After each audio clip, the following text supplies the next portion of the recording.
Pakistan Trump ను అధికారికంగా Nobel peace prize కు నామినేట్ చేసింది కూడా.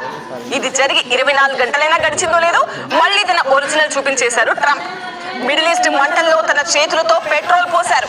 నిన్నటిదాకా శాంతి కాముకుడిలాగా పోసుకుంటున్న ట్రంప్ నేను సైతం ప్రపంచాగ్నికి మూలమవుతాను అంటూ యుద్ధ పిపాసిగా కొత్త వేషం కట్టారు.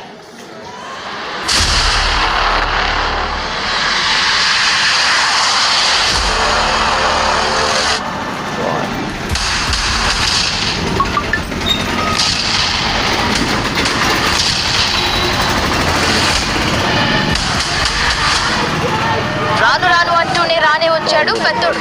ఇరాన్ ఇజ్రాయెల్ యుద్ధంలోకి సడన్ గా ఎంట్రీ ఇచ్చేశాడు. ప్రపంచం భయపడుతున్నట్టు 3వ ప్రపంచ యుద్ధానికి సంబంధించి సంకేతాలనిచ్చేశాడు.